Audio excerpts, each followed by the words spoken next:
সচির নন্দন গৌর সুন্দর তিনি তো হলেন অবতরী। তাই বৈষ্ণব কবি বলছেন গৌর অবতার ধন্য অনুগ্রহায় ভক্তানাম মনুষ্যম দেহমাশ্রিত ভজতে তাদৃশী ক্রিয়া ইয়াশ্রুতা তৎপর ভবে। অর্থাৎ তিনি ভক্তগণের প্রতি দয়া করে কৃপা করে অনুগ্রহ করে জগতে মানব রূপে ভবে এলেন। তবে কি তিনি তার জন্য ধন্য হয়ে গেলেন? বলে না না না না না না, দাপরে কৃষ্ণ অবতারে তিনি যে সব লীলা করে গেছেন আমাদের জগতে সব গোপন ছিল। ওই যে কৃষ্ণ নাম কৃষ্ণ প্রেম আমরা কে কিছুই জানতাম না। কোথায় পেলাম? না গোলক থেকে শ্রী গৌরাঙ্গ আমার ভবে এসে কলিহত জীবের দাঁড়ে দাঁড়ে তাদের কাছে মার খেয়ে এই হরিনাম বিতরণ করে দিলেন। তাই বৈষ্ণব কবি মনের আনন্দে বললেন গৌর অবতার ধন্য, এমন অবতার দেখি নাই। প্রেম জলে ডুবু ডুবু লোচন তারা, প্রেম জলে ডুবু ডুবু লোচন তারা, প্রেম জলে ডুবু ডুবু লোচন তারা, প্রেম জলে ডুবু ডুবু লোচন তারা, প্রলাপ সন্তাপ আদি ভাবেতে বিভোরা, প্রলাপ সন্তাপ আদি ভাবেতে বিভোরা, প্রলাপ সন্তাপ আদি ভাবেতে বিভোরা। প্রলাপ সন্তাপ আদি ভাবেতে বিভোরা। আজ প্রলাপ সন্তাপ আদি ভাবেতে বিভোরা। গৌর সুন্দর আমার কোন ভাবে বিভোর? আজ গৌরাঙ্গর মহাপ্রভু আমার রাধা ভাবে ভাবিত হয়েছেন। রাধা ভাবে ভাবিত হয়ে আজ মহাপ্রভু গোবিন্দের সঙ্গে মান করে তিনি ধুলায় গড়াগড়ি দিয়ে হা গোবিন্দ হা কৃষ্ণ বলে কাঁদছেন। তার অঙ্গ ধুলায় ধূসরিত হয়ে যাচ্ছে আর তার সোনার অঙ্গ আজ ধুলায় ধূসরিত। আর তার চোখ থেকে বয়ে যাওয়া জলধারা দেখে মনে হচ্ছে কি জানেন? দেখে মনে হচ্ছে যেন সুরধ্বনির জলধারা বয়ে চলেছে। তাই বৈষ্ণব কবি বলছেন প্রেম জলে ডুবু ডুবু লোচন তারা, প্রেম জলে ডুবু ডুবু লোচন তারা, প্রলাপ সন্তাপ আদি ভাবেতে বিভোরা। প্রলাপ সন্তাপ আদি ভাবেতে বিভোরা। গৌরে রূপে উদ্ধারিল সব নর নারী, রূপে উদ্ধারিল যত নর নারী, গৌরে রূপে উদ্ধারিল সব নর নারী। রূপে উদ্ধারিল সব নর নারী। বললেন গৌর সুন্দর আমার এই রূপে উদ্ধারিল সব নর নারী। কেন বললেন এ কথা? না, এই জগতে যদি কোনো ব্যক্তি তার নিজের ধর্মকে বজায় রাখতে গিয়ে নিধন হন বা সমস্ত কিছু চলে যায় তাও ভালো, তথাপি পরের ধর্মকে আঁকড়ে থাকা উচিত নয়। কেমন না, এক ব্রাহ্মণ তার এক চাকরকে সঙ্গে লয়ে বাজার করতে চলেছেন। তো বাজারে প্রবেশের পথে ব্রাহ্মণ লক্ষ্য করছেন এক মেছুনি মাছ বিক্রি করছে আর পরেন হিসাবে ব্যবহার করছেন লক্ষ্মী নারায়ণ শালগ্রাম শিলাকে। তো তিনি জাতিতে তো ব্রাহ্মণ, শালগ্রাম শিলারই দুর্গতি হেরে তিনি আর কিন্তু বাজারের ভেতরে প্রবেশ করতে পারলেন না। তখন ওই ব্রাহ্মণ মেছুনির কাছে গিয়ে বলে, মা আমি তোমায় কিছু টাকা দিচ্ছি, তুমি ওই পাথরটি আমায় দিয়ে দাও। এই কথা শুনে মেছুনি বলে, ও ঠাকুর সুন্দর কথা বললেন তো, যদি বলেন কিছু মাছ এমনিতে দিতে পারি, কিন্তু পাথর আমি আপনাকে দিতে পারবো না।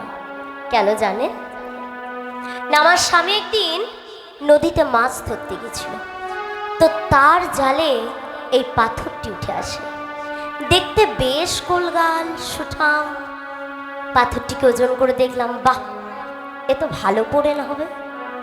তো এই পাথর পরে নিয়ে আমি জবের থেকে বাজারে আসি, কেন জানি না বাজারে আমি যত পরে মাছ নিয়ে আসি, যত পচা পচা মাছ নিয়ে আসি, আমার মাছগুলো যেন সবার আগে বিক্রি হয়ে যায়। তাই বলি ঠাকুর কিছু মাছ এমনিতে নিয়ে যান, কিন্তু পাথর আমি আপনাকে দিতে পারবো না। এই কথা শুনে ব্রাহ্মণ বলে, দেখো মা আমি তোমায় 10টা টাকা দেবো, পাথরটা তুমি আমায় দেবে। মেছুনি রাজি হয় না। 10 থেকে 20 20 থেকে 50, 50 থেকে 100, বারে বারে বারে বারে বাড়িয়েই চলেছে। মেছুনি কিন্তু কোনো মতেই রাজি হয় না। শেষে ব্রাহ্মণ বলে, দেখো মা, আমি তোমায় 1000 টাকা দেব, পাথরটা তুমি আমায় দেবে? এই কথা শুনে মেছুনি চিন্তা করছে, আমি যদি সারা জীবন মাছ বিক্রি করি তাহলেও এতগুলো টাকা একদিনে রোজগার করতে পারবো না। তাছাড়া অনেক দিন তো হলো, এবার এর মায়াটা ত্যাগ করে দেওয়াই ভালো। বলে, ঠিক আছে ঠিক আছে ঠাকুর, আজকের মতো মাছগুলি আমার বিক্রি হয়ে যাক, তারপর পাথরটা আমি আপনাকে দিয়ে দেব। এই কথা শুনে ব্রাহ্মণ বলে, হ্যাঁ হ্যাঁ হ্যাঁ, বেশ বেশ, তোমার মাছগুলো বিক্রি হয়ে যাক, আর আমি সামান্য প্রয়োজনে বাজারে এসেছি, সেগুলো কেনাকাটা করে আমি আবার তোমার কাছে আসবো। এই বলে ব্রাহ্মণ বাজারের ভেতর প্রবেশ করলেন। বাজারের ভেতর প্রবেশ করে একটি বিষ্ণু সিংহাসন, পঞ্চদ্রব্যের আয়োজন নিয়ে আবার মেছুনির কাছে এসে বলে, মা, তোমার মাছ বিক্রি হলো? বলে, হ্যাঁ ঠাকুর, তাহলে চলুন। ব্রাহ্মণ বাজার থেকে মেছুনিকে সঙ্গে লয়ে ঘরে এসে বলে, ওগো শুনছ, একে 1000 টাকা গুনে দাও তো। হঠাৎ এতগুলো টাকা! ব্রাহ্মণী তাড়াতাড়ি ঘরের বাইরে এসে দেখে, কি, এই যে লক্ষ্মী নারায়ণ শালগ্রাম শিলা, এ যার ঘরে থাকে তার ঘরে দিনের পর দিন উন্নতি হয়। ব্রাহ্মণী আর কোনো কথা না বলে মেছুনিকে 1000 টাকা গুনে দিল।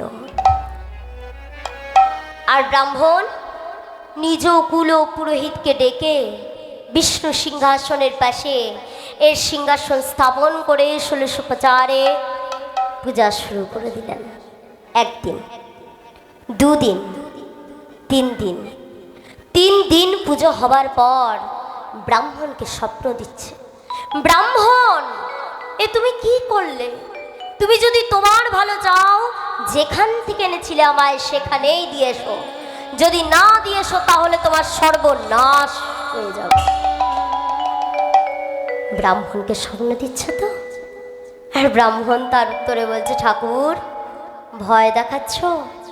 শোনো, আমি জাতিতে ব্রাহ্মণ, তোমার পূজা করতে গিয়ে যদি আমার সর্বনাশ হয়ে যায় তো যাক, আমি তা সহ্য করতে পারি, কিন্তু আমি তোমায় ত্যাগ করতে পারবো না ঠাকুর। পরের দিন সকালবেলা একটি পত্র এলো, ব্রাহ্মণের বড় ছেলেটি মারা গেছে।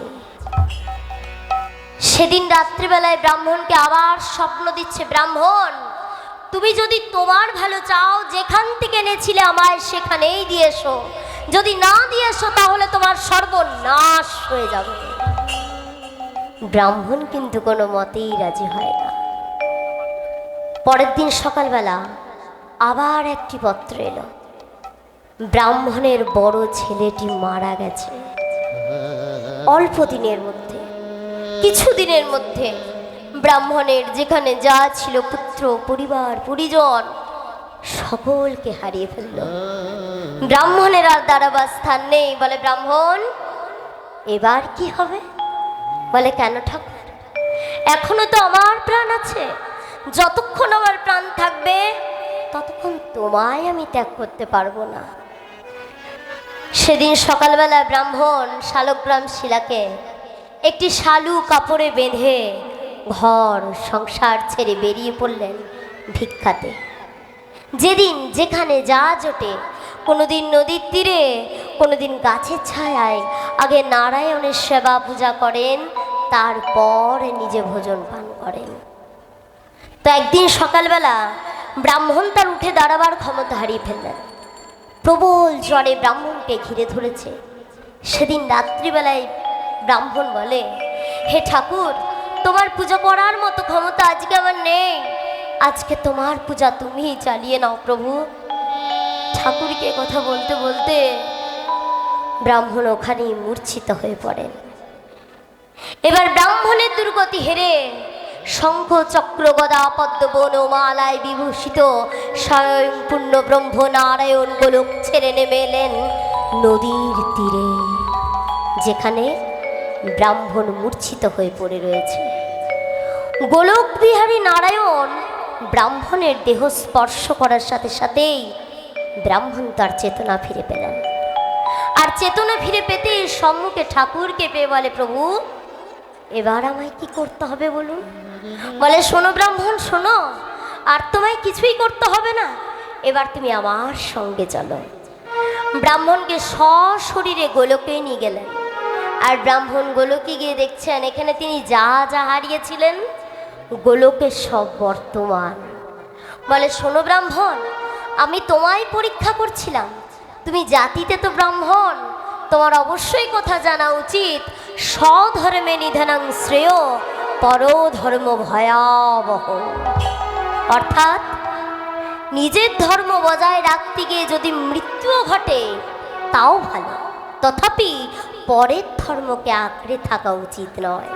তাই বৈষ্ণব কবি বলছেন, গৌরে রূপে উদ্ধারিল সব নর নারী, গৌরে রূপে উদ্ধারিল সব নর নারী, গৌরে রূপে উদ্ধারিল সব নর নারী, গৌরে রূপে উদ্ধারিল সব নর নারী। এ রাধা মোহনে কহে না হইল আমারি, ওরে রাধা মোহনে কহে না হইল আমারে, এ রাধা মোহনে কহে না হইল আমারি, ওরে রাধা মোহনে কহে না হইল আমারে, কিছু না হইল আমারি, কিছু না হইল আমারে, কিছু না হইল আমারি, কিছু না হইল আমারে, কিছু না হইল আমারি, কিছু না হইল আমারে, কিছু না হইল আমারি। কিছু না হইল আমারে। এ রাধা মোহনে কহে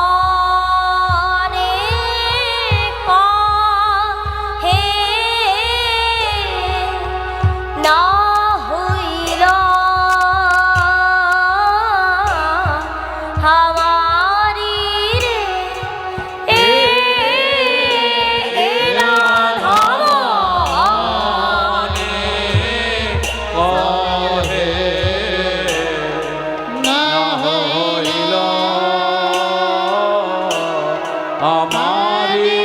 রে, এ রাধা মোহনে কহে না হইল আমারে রে, এ রাধা মোহনে কহে না হইল আমারে রে, এ রাধা মোহনে কহে না হইল আমারে রে, এ রাধা মোহনে কহে না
আমরা গৌর চন্দ্রিকা আস্বাদন করলাম।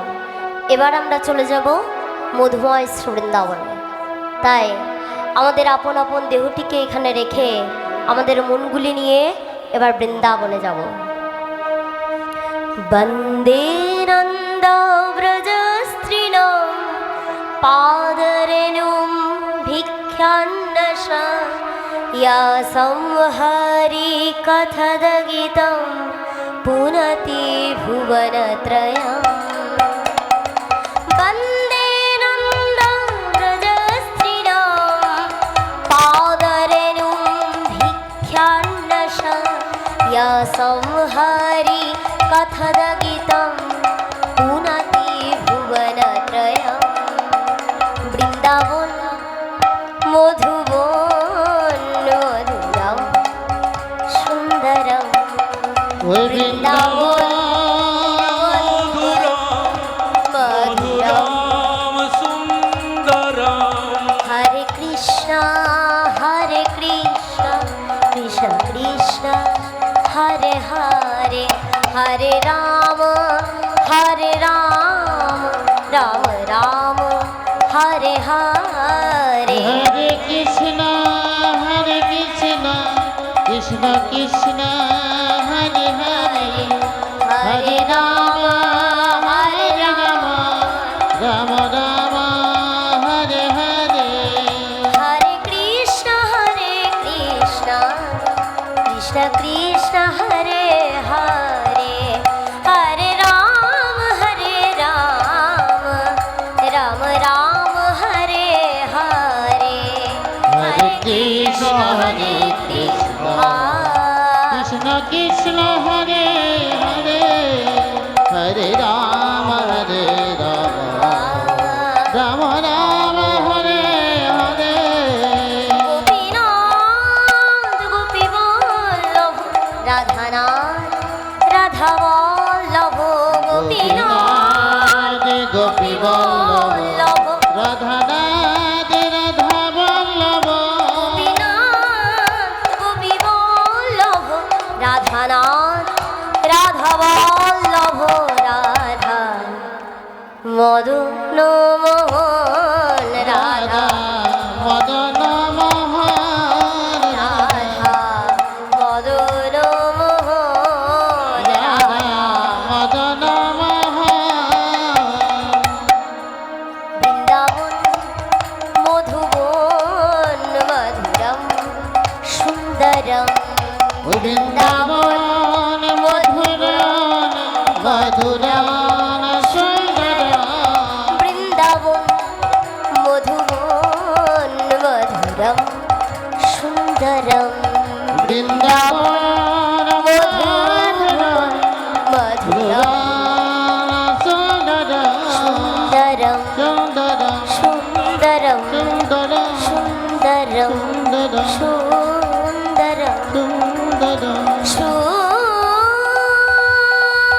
সুন্দর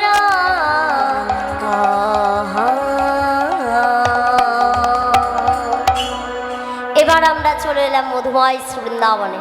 তাই সকলে মিলে একবার বলুন, বৃন্দাবন ধাম কি, শ্রীমতী রাধারানী কি, জয় শ্যাম সুন্দর কি। জয়। আজকে যে লীলা গান আপনারা আস্বাদন করবেন তার নাম হলো শ্রীমতী রাধারানীর মান ভঞ্জন লীলা। আজকে যে মান, সে মান ভঞ্জন লীলার নাম কি না কলহন্তরিকা মান। কলহন্তরিকা অর্থাৎ যে নায়িকা তার নায়ককে পদানত করে ফিরিয়ে দেয়, যে নায়িকা তার নায়ককে পদানত করে ফিরিয়ে দেয়, আবার সেই নায়কটির জন্য অনুতাপিত হয়, সে নায়িকাকে বলা হয় কলহন্তরিকা নায়িকা। তো শ্রীমতী রাধারানী আমার গোবিন্দের সঙ্গে মান করলেন কেন? আর হ্যাঁ, এই মান শব্দ অর্থ কি? সম্মান, সমাদর। তো শ্রীমতী রাধারানী তার প্রাণ বল্লভের সঙ্গে মান করেছেন কেন না, একদিন হয়েছে কি, গোবিন্দ আমার সখাদের সঙ্গে গৌচারণে যাচ্ছেন। তো গৌচারণে যেতে যেতে গোবিন্দ বংশীধ্বনি করে জানায়, অদ্য রজনীতে তোমার মন্দিরে যাব। মন্দির? কুঞ্জ মন্দির না, আজ নিশীতে আমি তোমার নিকুঞ্জে যাব রাধে। তুমি তোমার নিকুঞ্জ সাজাও, তুমি গোবিন্দ সেবার আয়োজন করো। আর সেই বাসি শুনে রাধারানী আমার প্রেমে মাতোয়ারা হয়ে ললিতা, বিশাখা, চাপা, চম্পকলতা, তুঙ্গবিদ্যা, চিত্রা, চাপালতা সকল সখীগণকে সঙ্গে লয়ে কুসুম উদ্যান হতে যুথি, মল্লিকা, মালতী, নাগেশ্বর, আমলা, বকুল, বেল, কেতকী, অশোক, কিশোর, চাপা, কিংসুক, শেফালিকা, অতসী, করবী, গন্ধরাজ, গোলাপ, পারুল নানান ধরনের পুষ্প চয়ন করে মালা গেঁথে নিকুঞ্জ মন্দিরকে সাজালেন। শুধু ফুলের মালা নয়, শুধু ফুলের মালাই নয়, ফুলের মৌরপুচ্ছ, ফুলের পাখা, ফুলের খাট, ফুলের বালিশ, ফুলের চামর, ফুলের মশারি, ফুলের চাদোয়া সমস্ত কিছুকে ফুল দিয়ে সাজিয়ে আজ রাধারানী আমার গোবিন্দের পথপানে চেয়ে বসে আছেন। কেন না, বধূ বলেছেন রাধে তুমি তোমার নিকুঞ্জ সাজাও, আজ নিশীতে আমি তোমার নিকুঞ্জে যাব রাধে। তাই রাধারানী গোবিন্দের পথপানে চেয়ে বসে রয়েছেন। আর এদিকে রাধারানীর সখীরা বিবিধ বাদ্যযন্ত্র নিকুঞ্জে এনে কৃষ্ণ যশগান গাইছেন। আবার কোন কোন সখী রাধারানীকে তামাশা করছেন আর তামাশা করে বলছেন, আইলো নাগর নাগরী, শল্য নুপুর ধ্বনি, ওই কানে বাজে